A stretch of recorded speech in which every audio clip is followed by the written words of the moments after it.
പ്രിയ സുഹൃത്തുക്കളെ, ഞാൻ കുരിശുവീട്ടിൽ John Augustine. ഇലക്ഷനെല്ലാം കഴിഞ്ഞു. ഇപ്പോൾ ഫുട്ബോളിൻ്റെ കാലഘട്ടം തുടങ്ങണേ. FIFA world cup football. വളരെ ചെറിയ പ്രായം മുതൽ തന്നെ ഫുട്ബോളിൻ്റെ ഒരു ആരാധകനും, എല്ലാ മലയാളികളെ പോലെ മറ്റുള്ള എല്ലാ സ്പോർട്സിനേക്കാളും കൂടുതൽ ഫുട്ബോളിന് ഇഷ്ടപ്പെടുന്ന ഒരു ഫുട്ബോൾ ഭ്രാന്തനെന്നോ അങ്ങനെ എന്ത് വേണേലും വിളിക്കാം. ഞാനൊക്കെ ഈ ഫുട്ബോൾ ഇഷ്ടപ്പെടാനും കാണാനും ഒക്കെ തുടങ്ങുന്നത് 1982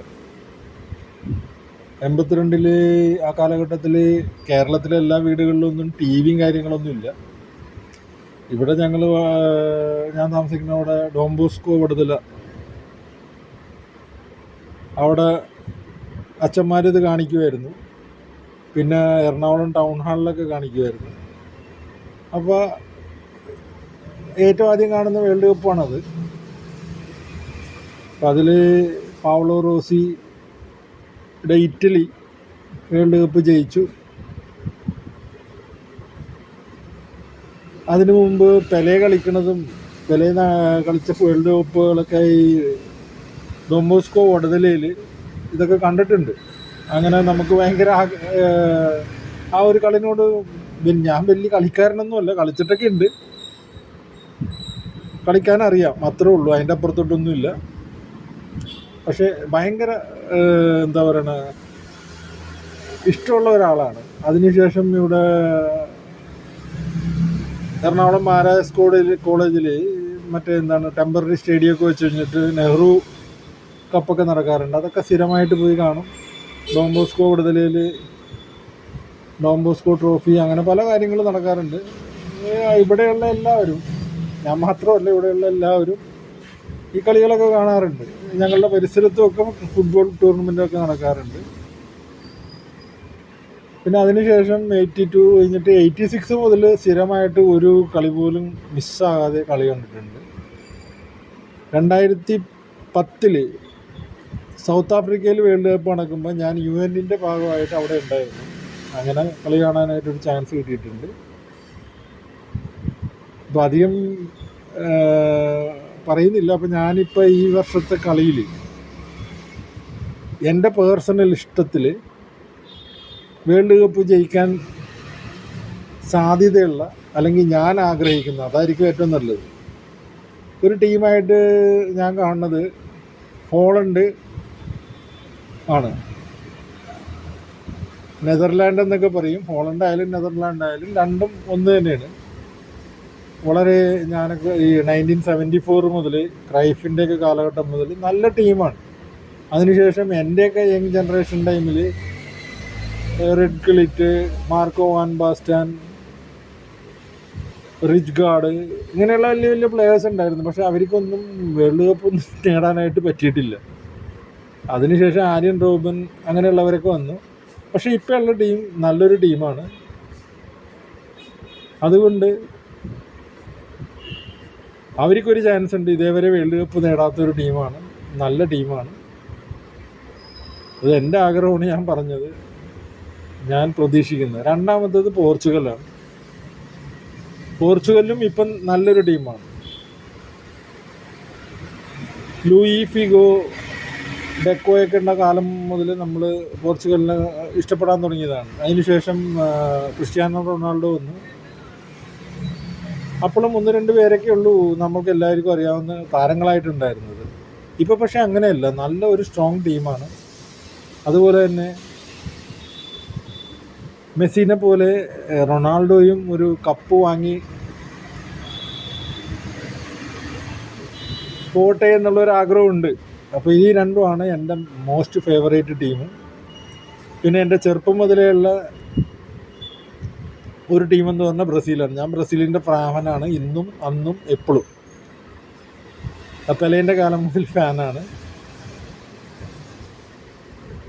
അപ്പോൾ അവർക്ക് മാക്സിമം ക്വാർട്ടർ ഫൈനൽ, സെമി ഫൈനലൊക്കെ വരെ വന്ന ഭാഗ്യം. അതിൻ്റെ അപ്പുറത്തോട്ടൊന്നും ഞാൻ ചിന്തിക്കുന്നില്ല. അത് കഴിഞ്ഞുള്ളത് ഫ്രാൻസാണ്. സത്യം പറഞ്ഞു കഴിഞ്ഞാൽ ഇപ്പോൾ ഉള്ളതിൽ ഫിഫ റാങ്കിങ്ങിൽ നമ്പർ 1 ആണ്. അതുപോലെ തന്നെ പ്രസൻറ്റ് ടീം ഏറ്റവും ബെസ്റ്റ് ടീമാണ്. ഏറ്റവും കൂടുതൽ വിജയിക്കാൻ സാധ്യതയുള്ളത്. അത് മീൻസ് നോർമലായിട്ട് നോക്കിക്കഴിഞ്ഞാൽ, എൻ്റെ പോലെ പക്ഷപാതമില്ലാതെ നോക്കിക്കഴിഞ്ഞാൽ ഫ്രാൻസിനാണ് ഏറ്റവും നല്ല ചാൻസ് ഉള്ളത്. പിന്നെ ലയണൽ മെസ്സിയുടെ അർജൻറ്റീനയും നല്ല ടീമാണ്. അത് കഴിഞ്ഞാൽ പിന്നെ ഇംഗ്ലണ്ടാണ്, പിന്നെ സ്പെയിനുണ്ട്. സ്പെയിൻ ഉറപ്പായിട്ടും സെമി ഫൈനലിലൊക്കെ വരും, നല്ലൊരു ടീമാണ്.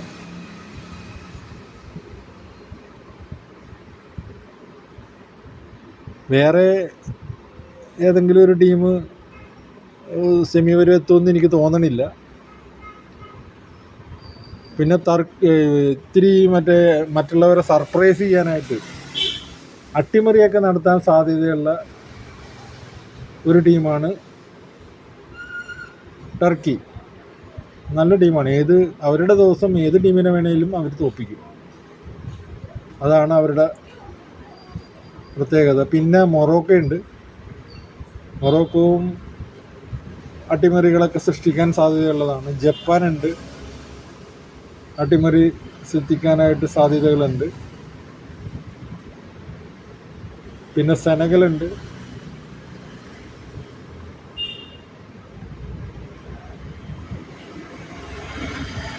ഇത്തരമൊക്കെ ടീമുകളൊക്കെയാണ് ഞാൻ എന്തെങ്കിലുമൊക്കെ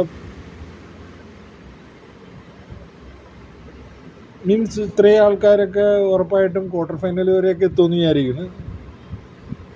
ജർമ്മനി ഒന്നും പറയാൻ പറ്റില്ല, നല്ല ടീമാണ്. പക്ഷേ കഴിഞ്ഞ 2 പ്രാവശ്യമായിട്ട് അവർ നോക്കൗട്ടിൽ എത്തുന്നതിന് മുമ്പ് ഔട്ടാവുന്ന ടീമാണ്. ഇനിയിപ്പോൾ ഗ്രൂപ്പ് അടിസ്ഥാനത്തിൽ പറയുകയാണെങ്കിൽ group A Mexico, South Africa, Korea, ചെക്കോസ്ലാവിയൊക്കെയാണ്. അതിൽ മിക്കവാറും മെക്സിക്കോയിൽ കളി നടക്കണ കാരണം ഹോം ഗ്രൗണ്ടിൻ്റെ അഡ്വാൻറ്റേജ് ആയിട്ട് അവരും കൊറിയയും മുന്നോട്ട് പോകാനാണ് ചാൻസ്. ഗ്രൂപ്പ് ബിയിൽ കാനഡയുണ്ട്, ഖത്തർ, സ്വിറ്റ്സർലാൻഡ്. അതിൽ സ്വിറ്റ്സർലാൻഡ് ഉറപ്പായിട്ടും കയറും. രണ്ടാമത്തത് ഹോം ഗ്രൗണ്ടിൻ്റെ അഡ്വാൻറ്റേജ് കൊണ്ട് കാനഡയാണോ ബോസ്നിയാണോ ഒന്നും അറിയില്ല. ഖത്തറിലൊരു മലയാളി പയ്യൻ കളിക്കുന്നുണ്ട്, അത് കാരണം അവനും ജയിക്കണമെന്ന് ആഗ്രഹമുണ്ട്. ഗ്രൂപ്പ് സിയിൽ ബ്രസീൽ, മൊറോക്കോ, സ്കോട്ട്ലാൻഡ്, ഹൈറ്റിയാണ്. അതിൽ ബ്രസീൽ, മൊറോക്കോ മുന്നോട്ട് പോകാനുള്ള ചാൻസസ് ഉണ്ട്. പിന്നെ തേർഡ് ടീമിനും ചാൻസസ് ഉണ്ട്. ഇപ്രാവശ്യം 48 ടീമുള്ള കാരണം എല്ലാ ഗ്രൂപ്പിൽ നിന്നും ഫസ്റ്റ് 2 ഉറപ്പായിട്ടും നോക്കൗട്ടിൽ ചെല്ലും. ബാക്കിയുള്ള 12 ടീമും മൂന്നാം സ്ഥാനം കിട്ടുന്ന 12 ടീമുണ്ട്.